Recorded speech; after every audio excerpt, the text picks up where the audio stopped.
Olá! Este mês celebramos 4 anos do podcast GP3S para um divórcio mais consciente. Com 162 episódios e 57 momentos, mais de uma centena de convidados e muito conteúdo relevante, temos contribuído todos juntos para uma transformação real das crenças associadas ao divórcio, à separação e à parentalidade não conjugal. Neste episódio especial de celebração, fizemos uma compilação de vários certos, de vários convidados, que juntos compõem a mensagem representativa do que temos procurado comunicar ao longo destes 4 anos. A grande maioria dos convidados não estão nestas imagens e som do episódio, mas estão bem presentes na rede e sinergias que temos criado.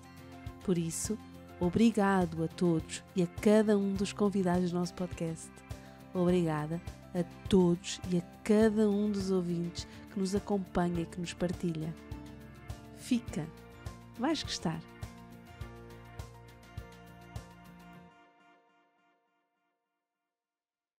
O arquétipo maior da igreja, não é? O expoente máximo não é casado.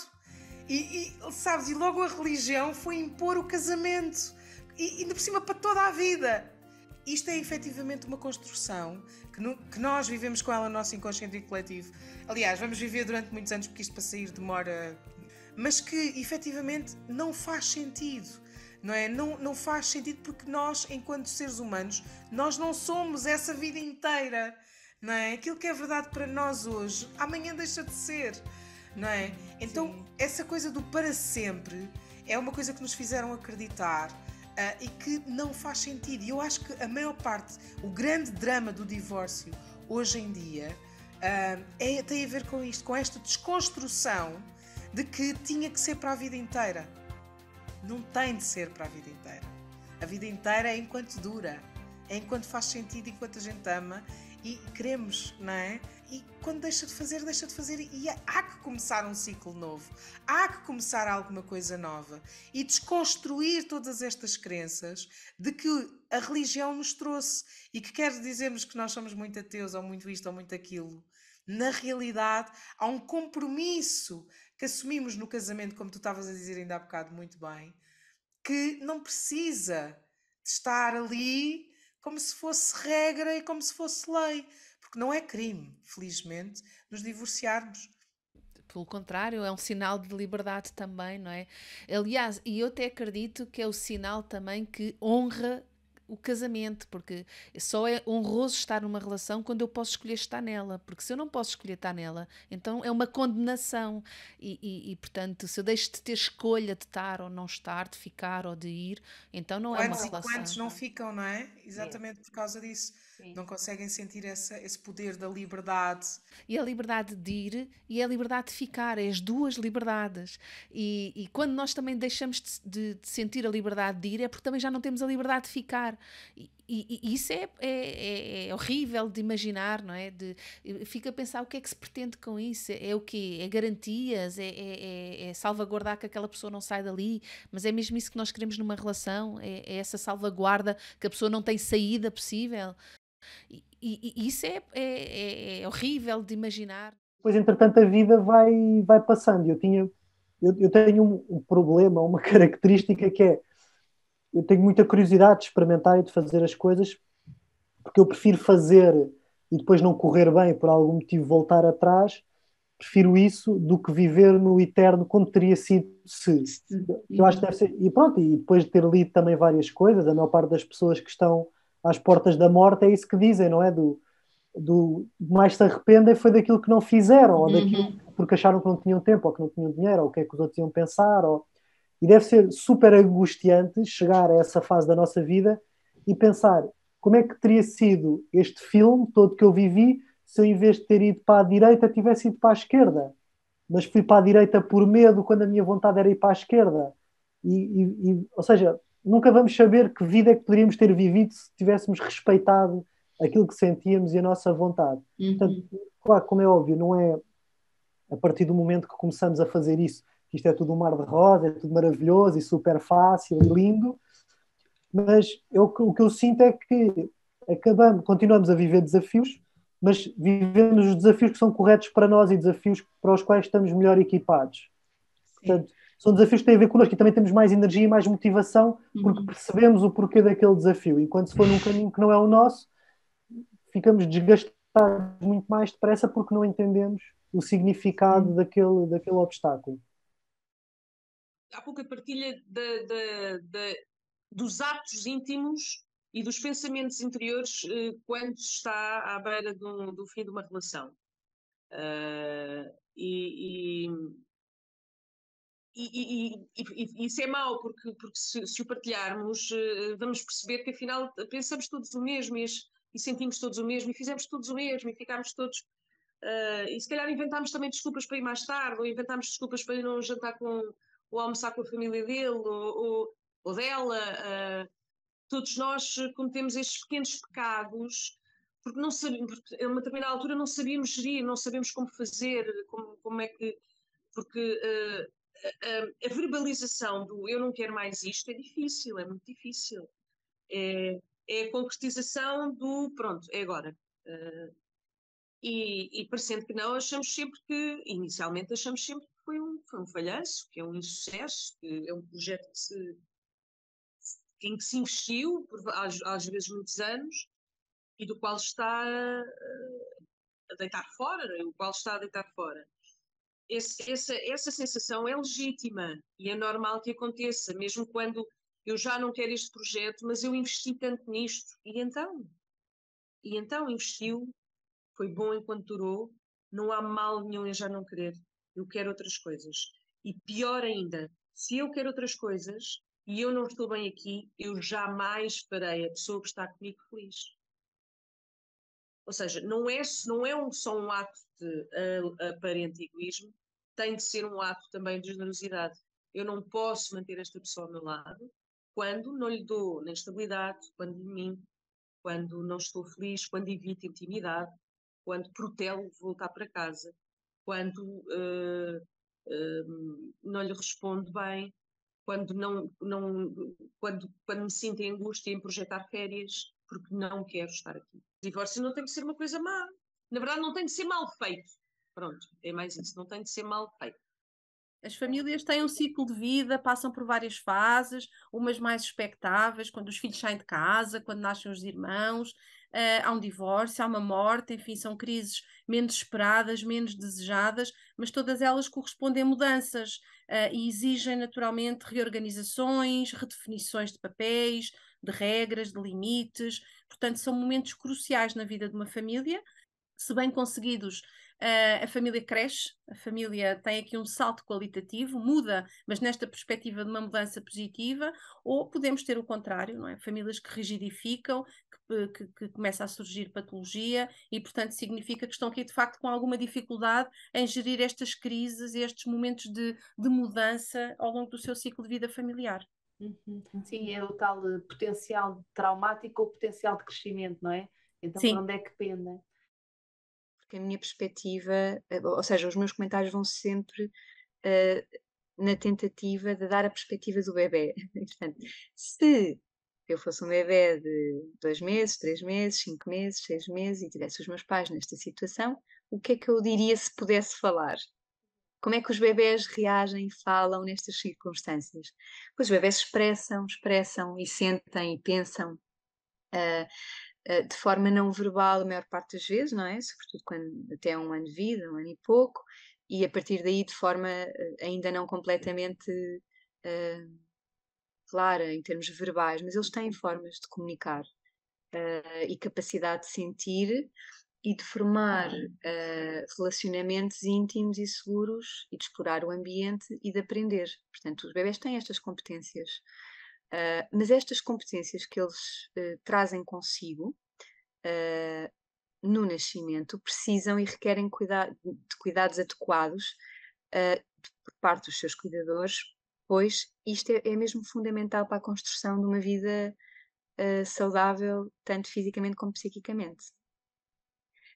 Em situações de conflito, e aqui é importante depois distinguir aquilo que é o normal conflito que traz esta mudança do nascimento e um conflito que já ultrapasse esse normal, e portanto aqui será importante identificar e perceber e clarificar em que posição ou em que intensidade está o conflito, não é?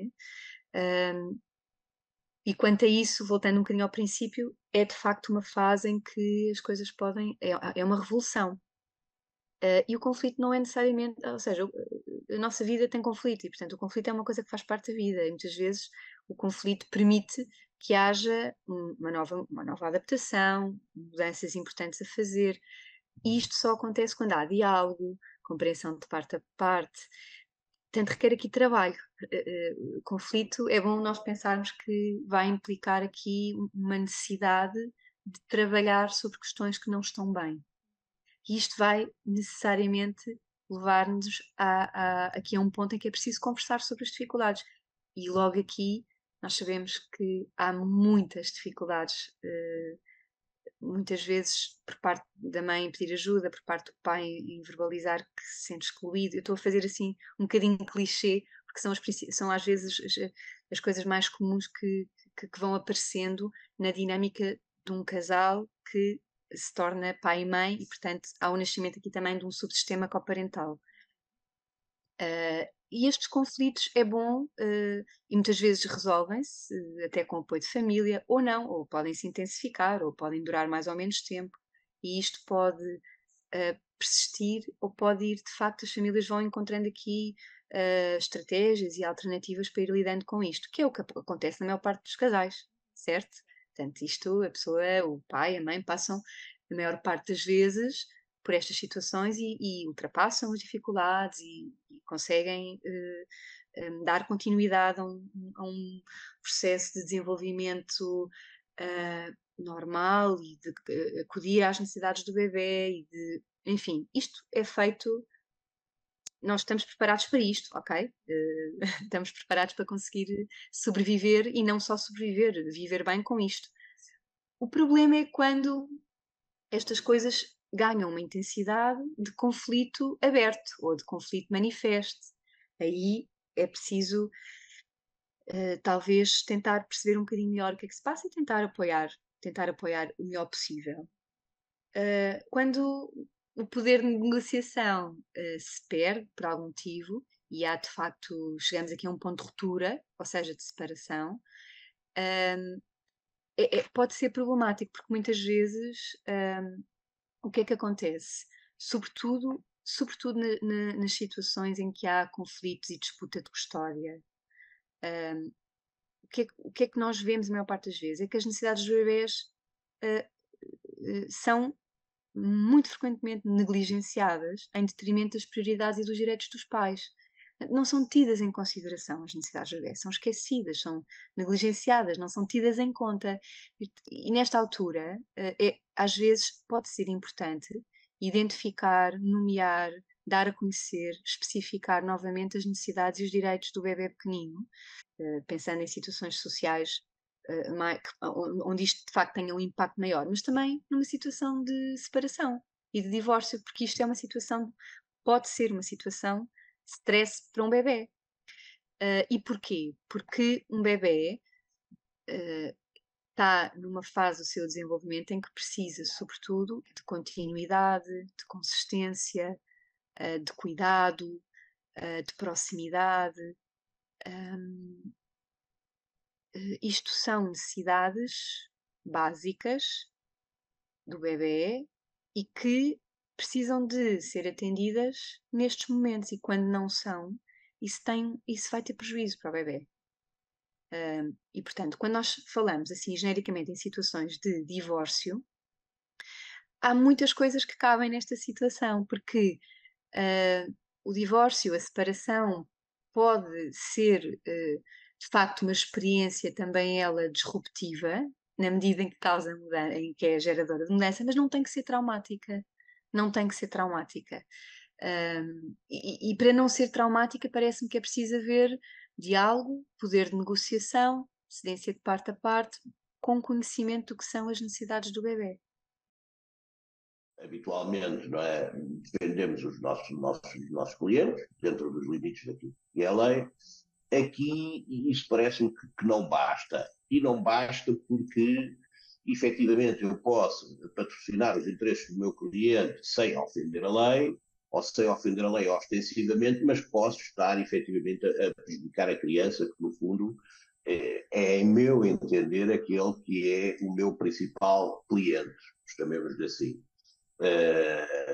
E com isto eu quero dizer que na advocacia das crianças não vale tudo, não é? Ou seja, eu creio que um advogado que trabalha nesta área não deve estar disposto a patrocinar o interesse do cliente que ele reconhece que não é o melhor interesse dos miúdos.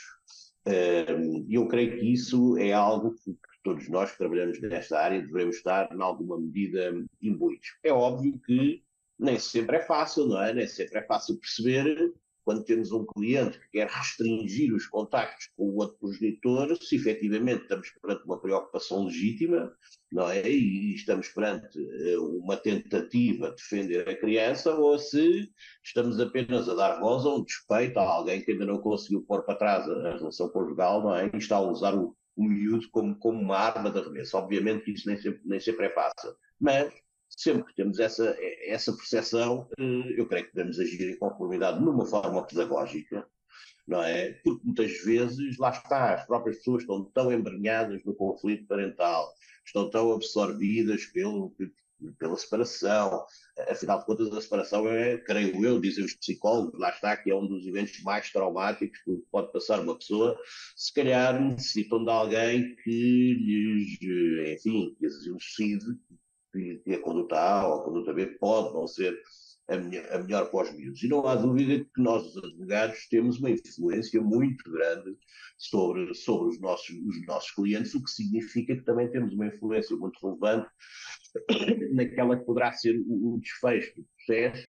Isto há uma grande força ao incumpridor. Quando eu trato da mesma forma, estou a tratar da mesma forma, muitas das vezes faz isto para chamar a atenção o incumpridor. Só que isso é desresponsabilizá-lo por completo. Quando diz, vocês têm que se entender. Vocês não podem continuar nisto. Isto é absolutamente desresponsabilizador para um progenitor que é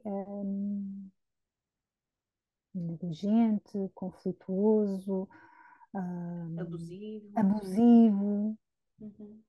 Isto é o que ele quer, é chegar a um tribunal e o tribunal falar nestes termos e pôr no mesmo saco, tratar da mesma forma dois pais, um comprometido com o filho e um completamente descomprometido. Não é?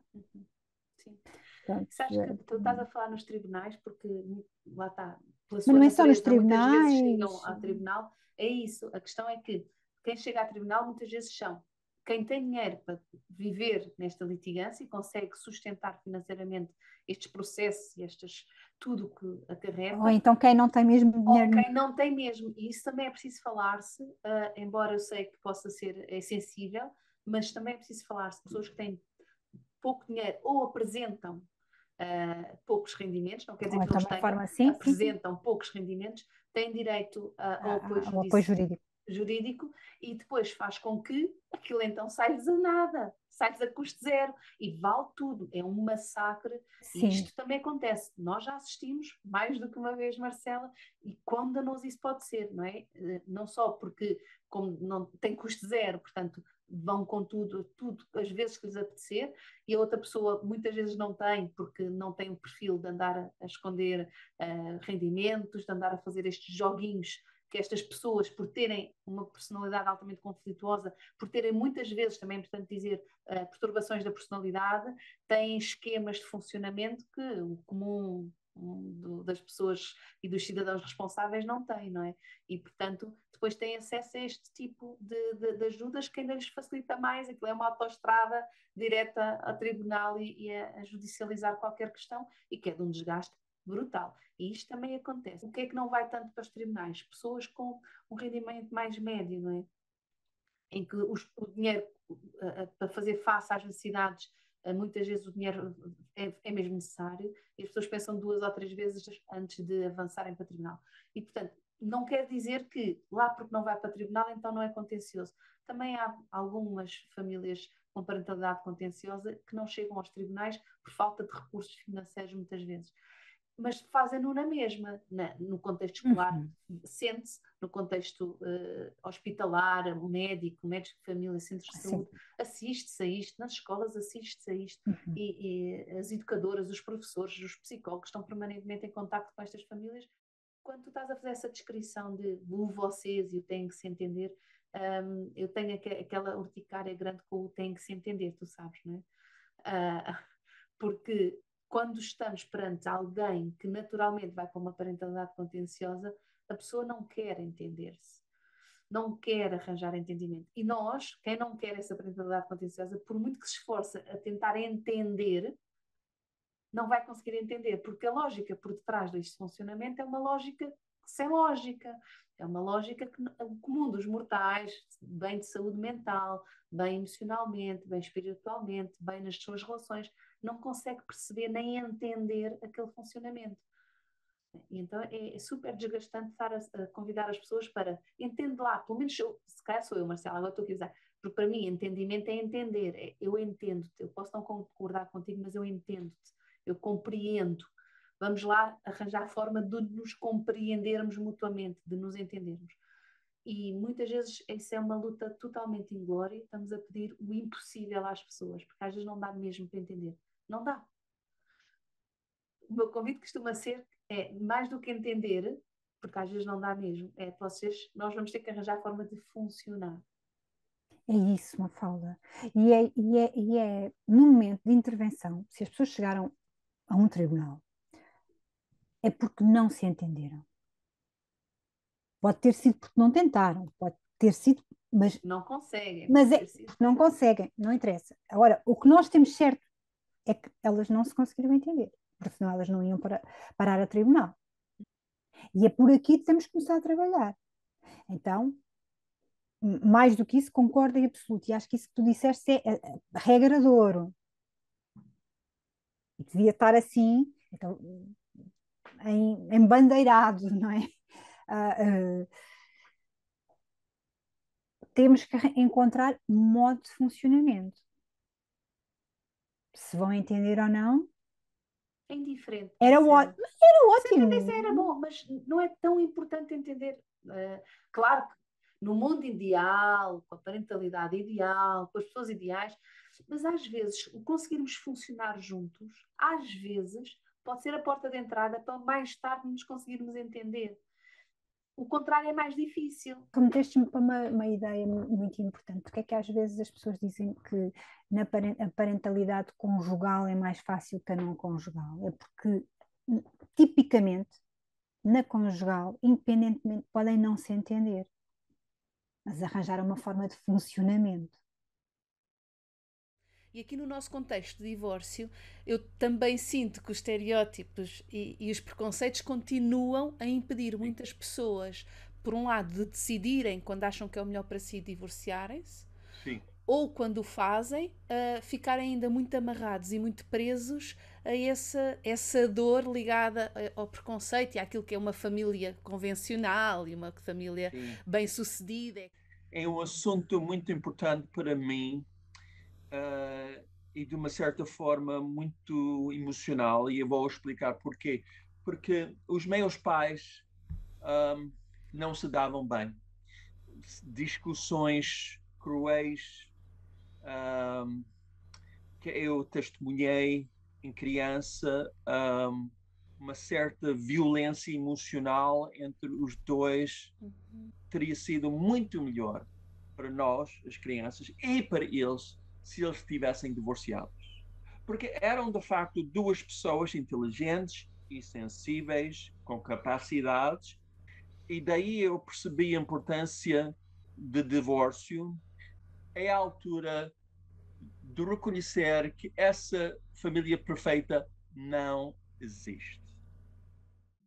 Houve algum descuido, no sentido de, não no caso da minha mãe sempre se absteve de falar negativamente em relação ao meu pai, mas o meu pai muito magoado, muito sem saber gerir emocionalmente as coisas, talvez também acarretando a culpa de um projeto falhado e tudo o resto, teve sempre a infelicidade de falar muito mal da minha mãe à minha frente. Isso foi a pior coisa que me aconteceu no divórcio, foi realmente uma criança que quer sempre a validação dos pais, e no caso de uma menina quer ser os olhos, a menina dos olhos do pai, quer muito seduzi-lo, não no sentido sexual, mas pronto, de ser o mundo do pai, sentir que sempre que ele me via era esse o assunto que vinha à cabeça, porque eu era a réstia da família e do projeto falhado, e ele opor-me à minha mãe foi muito complicado, não só para a minha relação com a minha mãe, mas também para eu sentir que tinha uma personalidade una,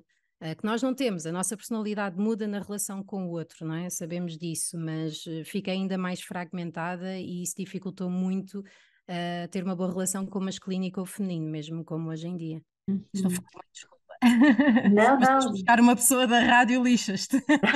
Eu acho que não foi só o facto de ser uma pessoa da rádio, Joana. Acho que junta-se a pessoa da rádio com alguém que tem refletido e pensado e que gosta de se dedicar a estes assuntos. Portanto, nitidamente tens aí um trabalho, um caminho feito Sim, e que muita expressas. terapia nas trombas, sim. É, e que expressas maravilhosamente. Olha, quando isso foi uma fase, o teu pai partilhar contigo a percepção dele, estás-me a fazer que não com a cabeça, então não foi Não, uma fase, não. foi. Ainda hoje isto continua e afeta muito a relação que tenho com o meu pai. Sinto que não processou minimamente as coisas e, portanto, continua a sofrer muito, continua muito zangado, não é? Que é a emoção antes da dor, e prefere residir aí. E, portanto, sempre que está comigo, a conversa vai dar um pouco aí, e o que é muito triste, especialmente para ele, mas depois também faz com que não haja grande vontade de convívio, visto que a conversa andará muito por esses lados. Uhum. É surpreendente, não é? Porque quando as pessoas, quando se separam, é suposto ser para estar melhor, para viver Uhum, melhor.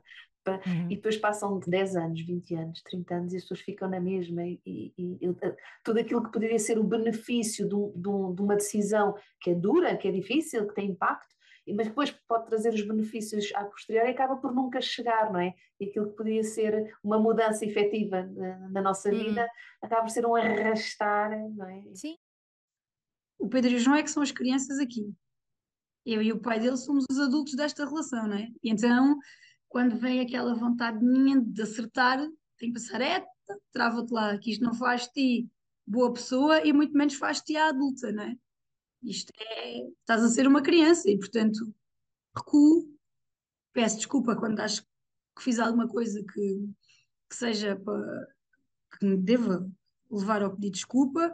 Se eu tenho vontade, tento também não reagir assim a quente. Eu acho que esse é um dos principais erros e que eu acho que devo ter cometido algumas vezes numa fase mais inicial, que era, por exemplo, uma mensagem que eu não gostasse muito do conteúdo, dar logo assim, pronto, vai, eu sou do Alentejo, portanto, uma parelha de coisas. Eu agora tento não fazer isso, pensar nas coisas friamente e, pá, e calma lá, organiza-te, que tu é que és a adulta aqui, tu e ele, não é?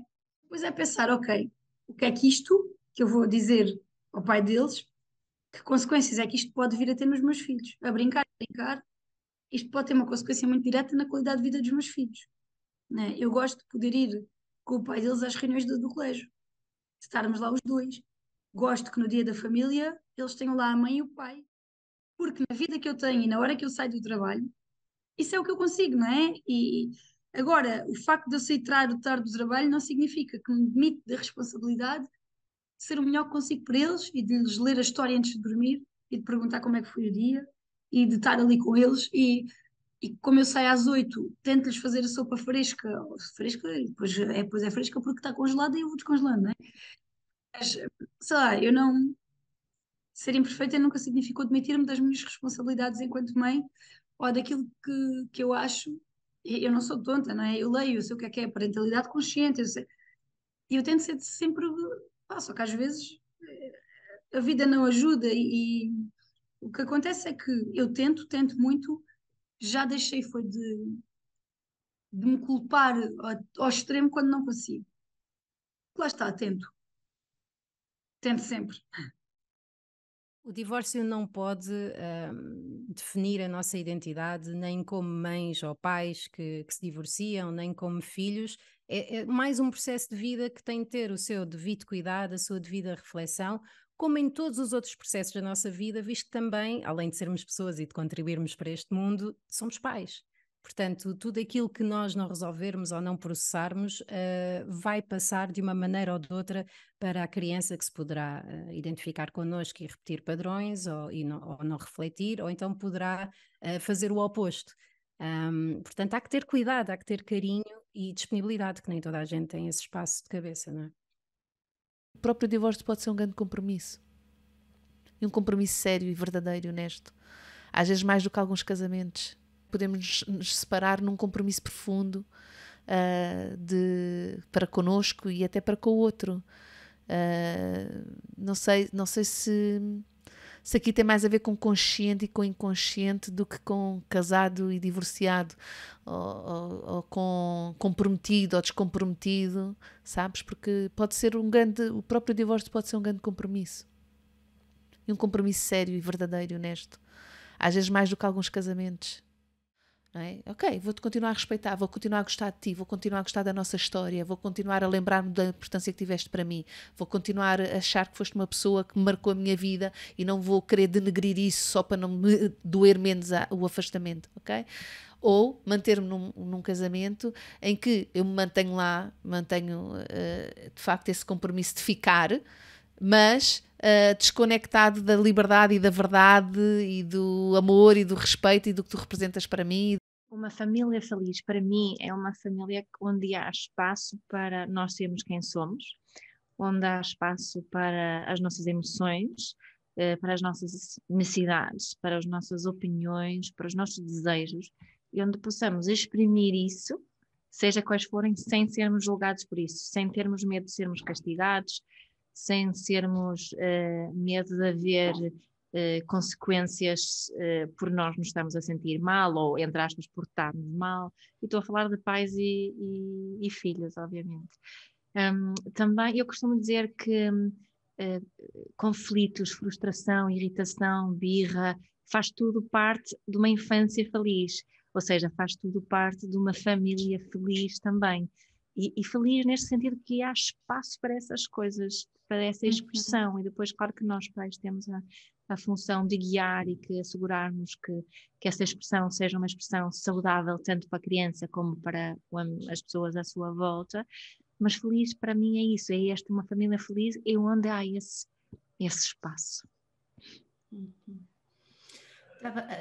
Então nesse espaço também é possível haver episódios de tristeza, certamente. episódios de perda. De perda, de agressividade, daquela emoção de raiva, de agressividade, de muita frustração. Há espaço para isso tudo. A diferença está na forma como lidamos com isso, né? Porque qual é a forma mais tradicional de lidarmos com uma criança triste, de querer salvá-la da tristeza? Ai, não choras, não fazes isso, ou de estar a distrair, talvez. Uma criança que demonstra raiva, o mais comum é tentar apagar aquela raiva, ou é castigada, ou é logo reprimida. Não é? Portanto, não existe esse espaço para essas emoções que fazem parte e que nós precisamos de as viver para sabermos lidar com elas. E depois, para as crianças, não é? Uma das grandes razões porque nós adultos não temos essa capacidade de lidarmos com essas emoções foi porque não nos foi permitido viver essas emoções. Não sabemos como lidar com elas, não sabemos como nos regular de uma forma saudável. Não é? E essa é uma intenção de nós quebrarmos este ciclo para que os nossos filhos possam estar tranquilos e sentirem-se seguros também com este tipo de emoção, sendo a emoção deles ou de outras pessoas. Provavelmente também é por isso que nós pais também temos alguma dificuldade em expressar as nossas emoções e achamos que temos de trazê-las sempre muito bem arrumadinhas e arranjadinhas, não é? Sim, sabes uma expressão que eu acho que é perigosa, que é gestão de emoções. Eu não quero gerir emoções, eu quero saber viver emoções, que acho que é muito diferente. Eu gosto de utilizar a expressão regular e sobretudo corregular. que é uma coisa que fazemos uns com os outros, não é? A maior parte de nós não se regula sozinho. Só alguém com já bastante maturidade, e mesmo assim, se estiver num período de uma grande perturbação, pode não conseguir. Um adulto saudável e maduro, se estiver num período de uma perturbação muito, muito dramática, pode precisar da corregulação de outros pares, de outras pessoas que ajudem. Sim. E esse conceito da corregulação é importantíssimo. Acho que temos que falar muito mais. Portanto, obrigada por teres levantado essa questão.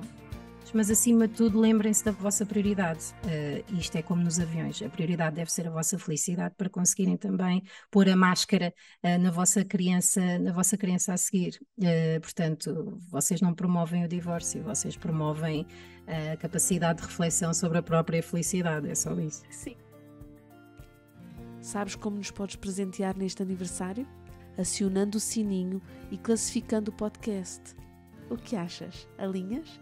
Assim ajudavas-nos a dar um pulo de crescimento. Sabias que apenas cerca de 4% dos nossos seguidores classificaram o podcast? Acionar o sininho e classificar o podcast são pequenos gestos que para nós fazem uma enorme diferença para podermos chegar a cada vez mais pessoas e continuar a trazer convidados e temas muito interessantes. Obrigada pelo teu gesto, dedicação e carinho. Estamos todos de parabéns. Nós, porque criamos e produzimos semanalmente este podcast. Os convidados que tão generosamente dispõem do seu tempo e partilham os seus conhecimentos de experiência. E vocês, porque nos ouvem, porque nos dão a ouvir às pessoas de quem gostam e porque participam e contribuem na promoção de uma cultura de relações saudáveis, responsáveis e autêntica. Um abraço.